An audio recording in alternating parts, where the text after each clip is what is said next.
Et comme ça, tu mets toujours un flottement les 2-3 premières minutes, ça part. Bon. Ben, tout commence avec le dessin, en fait. Tu vois? Il y a quelque chose au début qui est vraiment dans l'encre de Chine, dans le pinceau, dans l'idée d'un territoire. Toute la peinture, elle est là, en fait. C'est-à-dire comment le corps, il laisse passer à travers lui des signes. Et comment ces signes, ils créent un espace, et on y adhère, en fait. D'une certaine manière, on trouve beau ce qui nous ressemble. C'est-à-dire qu'il y a une espèce, la peinture, ça marche avec de la sympathie, en fait. Tu peins, et puis tu rentres en sympathie avec ce qui se passe, et tout d'un coup, ça...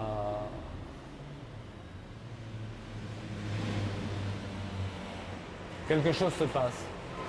C'est-à-dire que tu es emporté par l'œuvre, c'est plus toi qui dirige, c'est ensemble quelque chose, une réponse, quelque chose qui passe, c'est de l'ordre de la transmission. Je crois que tout le travail de la peinture, sa première fonction, il est quand même de se raccrocher à ses racines, aux racines du geste, aux racines le plus simple, de tracer un trait, et le plus ancien. Et qu'en fait, à travers cette espèce de relation avec des traditions très très anciennes, se joue une réactualisation de la conscience. C'est-à-dire que la peinture joue toujours l'éveil. C'est-à-dire comment le beau réveille, fait prendre conscience. Oui, moi, je suis peintre et sculpteur. Et en fait, la sculpture, elle vient vraiment en contrepoint de la peinture. Parce qu'en fait, c'est la matière.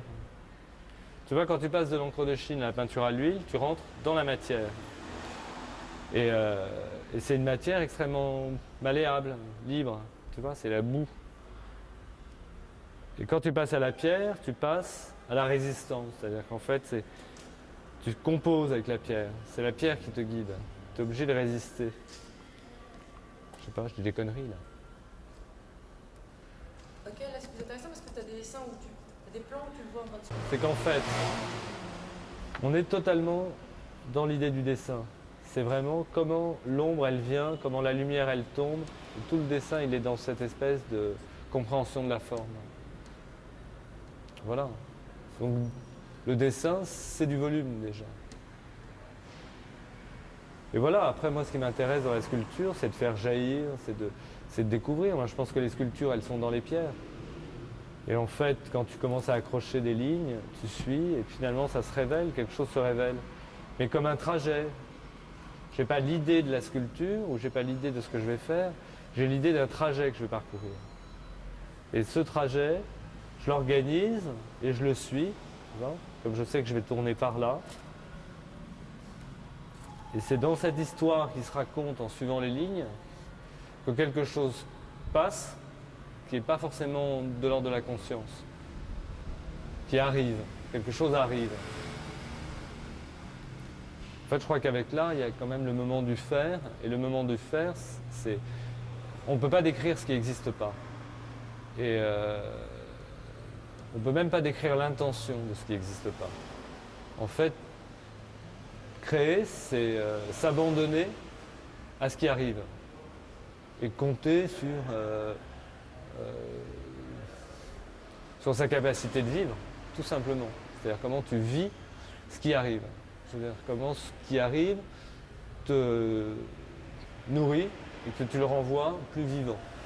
Et en fait, la confrontation à la pierre, ou la confrontation à la peinture, ou la confrontation au fer, c'est exactement ça. C'est-à-dire comment dans la matière, tu peux y introduire l'amour directement, en fait, et du coup, il arrive quelque chose qui raconte ou qui raconte pas.